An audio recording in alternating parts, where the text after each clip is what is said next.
11 വർഷത്തെ ആം ആദ്മി പാർട്ടിയുടെ ഭരണത്തിന് അന്ത്യം കുറിച്ചുകൊണ്ട് ഡൽഹി നിയമസഭാ തെരഞ്ഞെടുപ്പിൽ ബി.ജെ.പി. വിജയിച്ചിരിക്കുന്നു. ഈ വിജയം ആരുടെ വിജയമാണ്? അത് ബി.ജെ.പിയുടെ വിജയമാണ്. പക്ഷേ അത് നരേന്ദ്രമോദിയുടെ കൂടി വിജയമാണ്, അല്ലെങ്കിൽ നരേന്ദ്രമോദിയുടെ വിജയമാണ്.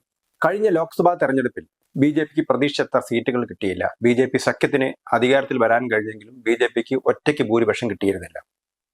അന്ന് തുടങ്ങിയതാണ് നരേന്ദ്രമോദിക്കെതിരായിട്ടുള്ള മാധ്യമങ്ങളിൽ ചിലരുടെ ആക്രമണം. പിന്നീട് 2 സംസ്ഥാന നിയമസഭകളിലേക്ക് നടന്ന തെരഞ്ഞെടുപ്പിൽ, അത് ഹരിയാനയിലും മഹാരാഷ്ട്രയിലും, ഈ 2 സ്ഥലത്തും ലോക്സഭാ തെരഞ്ഞെടുപ്പിൽ ബി.ജെ.പി. പിന്നിലായിരുന്നു. മഹാരാഷ്ട്രയിലാണെങ്കിലും പിന്നിലായിരുന്നു, ഹരിയാനയിലും പിന്നിലായിരുന്നു. പക്ഷേ നിയമസഭാ തെരഞ്ഞെടുപ്പിൽ അതിശക്തമായി ബി.ജെ.പി. തിരിച്ചു വന്നു. ഹരിയാനയിൽ ബി.ജെ.പി. ഒറ്റയ്ക്ക് തിരിച്ചു വന്നു. മഹാരാഷ്ട്രയിൽ ബി.ജെ.പി. ശിവസേന എൻ.സി.പി. സഖ്യം അധികാരത്തിലേറി. ഈ സമയത്ത് മാധ്യമങ്ങളിലൂടെ ചിലർ നടത്തിയ പ്രചരണം മോഡി ഒരു താരപ്രചാരകനല്ലാതായി മാറിയിരിക്കുന്നു, അല്ലെങ്കിൽ മോഡിയുടെ സഹായമില്ലാതെയാണ് ബി.ജെ.പി. അധികാരത്തിലേറിയത് എന്നുള്ളൊരു പ്രചരണമായിരുന്നു നടത്തിയിരുന്നത്. ആദ്യം ബി.ജെ.പിക്ക് വേണ്ടത്ര സീറ്റുകൾ കിട്ടാത്തതിനെ തുടർന്നാണ് മോഡിക്കെതിരായ പ്രചരണം ഉണ്ടായെങ്കിൽ, രണ്ടാമത്തെ ഘട്ടത്തിൽ നിയമസഭാ തെരഞ്ഞെടുപ്പുകളുടെ കാലഘട്ടത്തിൽ അത് ഹരിയാനയിലായാലും മഹാരാഷ്ട്രയിലായാലും മോഡിയുടെ പ്രഭാവമില്ലാതായി. മോഡി ഇല്ലാതെ ബി.ജെ.പി. ജയിക്കുന്നു എന്നുള്ളതായിരുന്നു.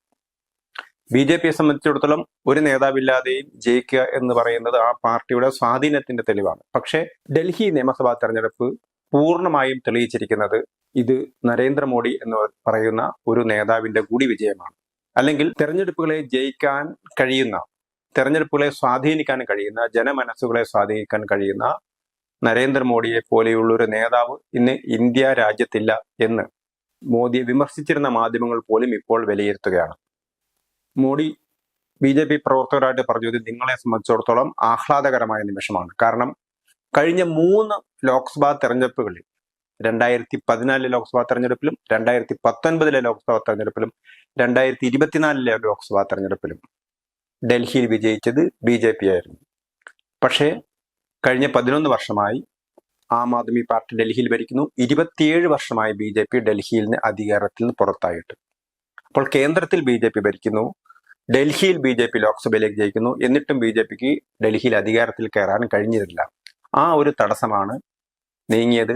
അതിന്റെ ഏറ്റവും മുന്നിൽ നിന്ന് പ്രവർത്തിച്ചത് പ്രധാനമന്ത്രി നരേന്ദ്രമോദി തന്നെയാണ് എന്ന് മാധ്യമങ്ങൾ ഇപ്പോൾ സമ്മതിക്കുകയാണ്. കാരണം ഒരു വേള മാധ്യമങ്ങൾ പ്രചരിപ്പിച്ച, അതായത് മോഡിയുടെ പ്രഭാവം കുറയുന്നു എന്നുള്ള ആ ചിന്താഗതി മാറ്റിക്കൊണ്ട് പുതിയൊരു വിലയിരുത്തലിലേക്ക്, മോഡി തന്നെയാണ് അതിശക്തനായ നേതാവ് എന്ന നിലയിലേക്ക് ദേശീയ മാധ്യമങ്ങൾ, ഇംഗ്ലീഷ് മാധ്യമങ്ങളാണെങ്കിലും മറ്റ് പ്രാദേശിക മാധ്യമങ്ങളാണെങ്കിലും അവർ വിലയിരുത്തുകയാണ്. ഈ വിജയം മോഡി പറഞ്ഞതുപോലെ ആം ആദ്മി പാർട്ടിയുടെ ധാർഷ്ട്യത്തിനേറ്റ തിരിച്ചടി കൂടിയാണ്. കാരണം ഏറ്റവും അധികം ഡിസ്ഹോണസ്റ്റായ, സത്യസന്ധരല്ലാത്ത നേതാക്കളാണ്. ജനങ്ങളോട് ഒരു കാര്യം പറയുന്നു, മറ്റൊന്ന് പ്രവർത്തിക്കുന്നു.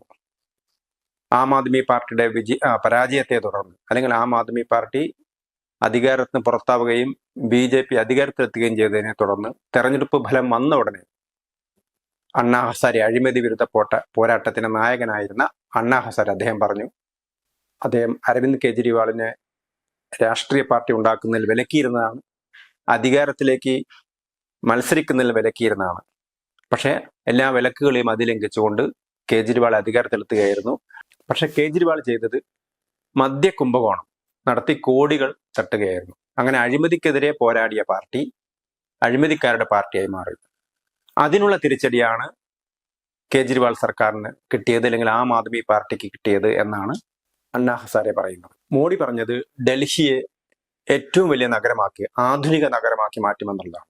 ബി.ജെ.പിയുടെ പ്രധാന പ്രചരണായുധങ്ങളും ഒന്ന് ഡൽഹിയിലെ ആം ആദ്മി പാർട്ടി, അഴിമതിയിൽ മുങ്ങിക്കൊളിച്ച ആം ആദ്മി പാർട്ടി, കപട വാഗ്ദാനങ്ങൾ നൽകിയ ആം ആദ്മി പാർട്ടി, അതുപോലെ തന്നെ ഡൽഹിയെ മലീമസമാക്കിയ, ഡൽഹിയിലെ നഗരഭരണം അത് ഒരു ദുർഭരണമാക്കി മാറ്റിയ ആം ആദ്മി പാർട്ടിയുടെ ചെയ്തികളെയായിരുന്നു ബി.ജെ.പി. വിമർശിച്ചിരുന്നത്.